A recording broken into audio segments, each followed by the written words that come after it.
Hey, what's up everybody? It's Christian with Reaper Discs, and today we're going to be taking a look at the Mint Disc Jackalope. The Jackalope is an 8-speed understable driver, a little faster than what you would typically consider for your fairways, so it kind of falls more into that control driver category. The Jackalope is slightly understable, making it really good as that first driver for some newer players, the player who might not have a lot of arm speed yet, but it is good for any array of players because it is fairly understable. You don't have to throw it that hard in order to get it to get a full flight or to get that good S shot out of. I found it really useful for tailwinds, for adverse weather conditions where, it might be raining, the ground's muddy, you don't have very good grip, you can't get a good run up and powerful throw, but you still need to thread a tight line. In that case, you can pick up something like the Jackalope and throw it down near half power and still get a good flip up to flat and straight flight out of it without having to go full power like you might have to with some of your other fairway control drivers. So I took the Jackalope out into the field and tested it out for a while, and I can say I'm impressed.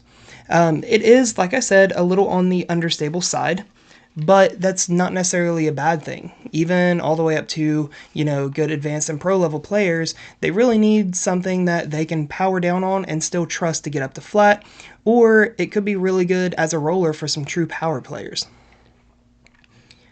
So when I threw this out in the field, I started off throwing it on hyzer. I did notice that it immediately flipped to flat, and this is on kind of just a stock hyzer release, which may be around 65-70% of full power. It did flip up to flat very quickly, but when it did drift to the right, it never truly got over on an actual anhyzer angle. Instead, it stayed flat but drifted to the right and then straightened out as it started to slow down and then faded at the very end of the flight. When I released it on a flat angle, it would immediately pop over to an anhyzer angle. And I did notice that I did need to get this up in the air just a little bit.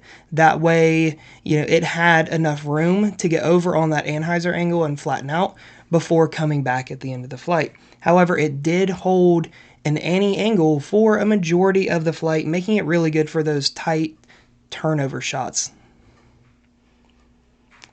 When thrown on an anhyzer angle, it held a turn pretty well the entire flight, and you need to get this up in the air if you're throwing it with any power on an anti-line, unless you're going for an intentional roller.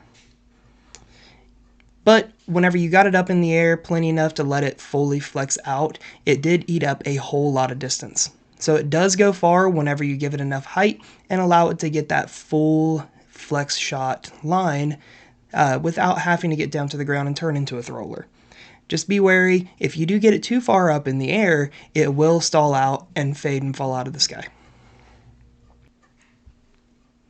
Thrown on a full power shot, the Jackalope would immediately flip up again, very similar to the hyzer release angle, and it would actually get fully turned over onto an actual anhyzer angle instead of just getting the flat and just turning and kind of drifting to the right. This would actually get up onto an anhyzer angle, and it got there fairly quickly. It turned over, ate up a ton of distance, and if you get it up in the air far enough, whenever you throw full power on this, it will get back to flat and then fade at the very end. It was very similar to just the stock hyzer release, except just kind of scaled up more and went way further. So all in all, my thoughts on the Jackalope was I actually really liked it. It's a very controllable driver. Like I said, if you're ever in adverse weather conditions, it's cold out, you can't get a full power. I've been throwing it a lot this winter because it has been cold. I've been bundled up, had like a hoodie, jacket, long sleeve, stuff like that I can't really get that full range of motion to get a good full power shot. So instead, I go to something that I know I can throw a little softer and get the flip up just the same as I can my more overstable things. Alright, and there you have it, my review of the Mint Disc Jackalope. Leave me a comment down below and let me know how you would use the Jackalope in your bag, or if you've already used it or are currently bagging it, what do you think about it? If you want to find a Jackalope for yourself, or if you want any other number of discs or awesome apparel, head on over to reaperdiscs.com. Again, I'm Christian, and this was my review of the mint disc jackalope.